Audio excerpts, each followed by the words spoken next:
कि एकादशी को देवशयनी एकादशी के रूप में जाना जाता है। जैसे कि इस दिन से भगवान विष्णु योग निद्रा में चले जाते हैं और चातुर्मास व्रत का आरंभ शुरू हो जाता है। जैसे कि चातुर्मास 4 महीने का होता है और इन 4 महीनों में कोई भी शुभ मंगल कार्य नहीं किए जाते हैं। जैसे शादी, विवाह, मुंडन, गृह प्रवेश, इस तरह के उपनयन, ये सब कोई भी संस्कार जो कि जीवन में एक बार होते हैं, उन कार्यों को बिल्कुल भी करने की मनाही होती है, क्योंकि देवगुरु बृहस्पति इन दिनों में अस्त रहते हैं और उनकी उपस्थिति में ही भगवान विष्णु का आशीर्वाद मिलता है। जैसे कि भगवान विष्णु जगत के पालनहार हैं और सभी मंगल कार्यों में भगवान विष्णु की उपस्थिति आवश्यक होती है। इन 4 महीनों में देखा जाए तो तेज तत्व का अभाव होता है। जैसे सूर्य और चंद्रमा की जो प्रकृति होती है, उसका जो तेज होता है वो कम मालूम पड़ता है।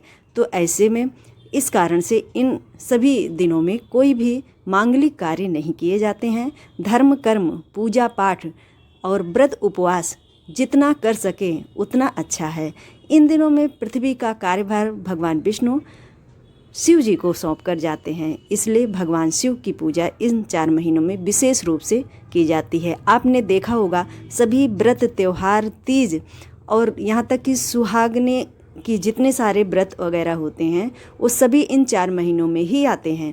तो ऐसे में ये 4 महीने धर्म, कर्म, पूजा पाठ और भगवान की कृपा प्राप्त करने का विशेष दिन माना जाता है।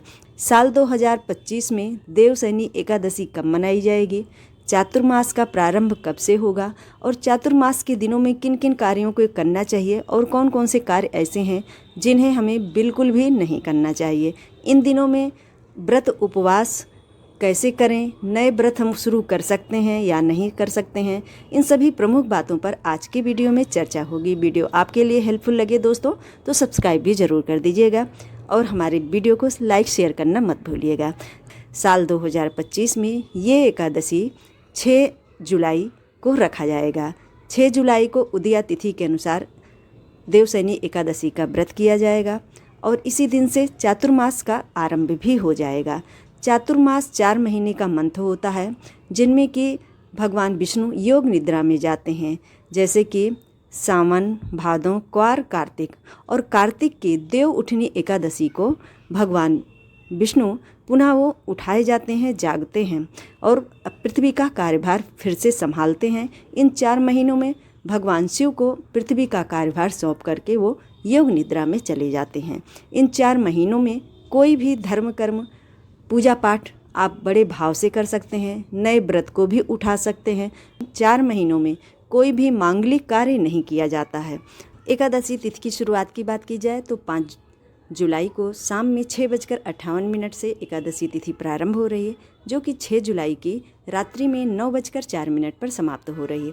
ऐसे में उदया तिथि का मान लेते हुए 6 जुलाई को व्रत रखा जाएगा। 6 जुलाई को पूरा दिन एकादशी है और रात्रि में 9:04 के बाद द्वादशी लग जा रही है। ऐसे में द्वादशी युक्त एकादशी का व्रत साल 2025 में देवशयनी एकादशी 6 जुलाई को किया जाएगा। भगवान विष्णु की विशेष कृपा प्राप्त करने के लिए आज के दिन भगवान विष्णु का विधि विधान से पूजन करें।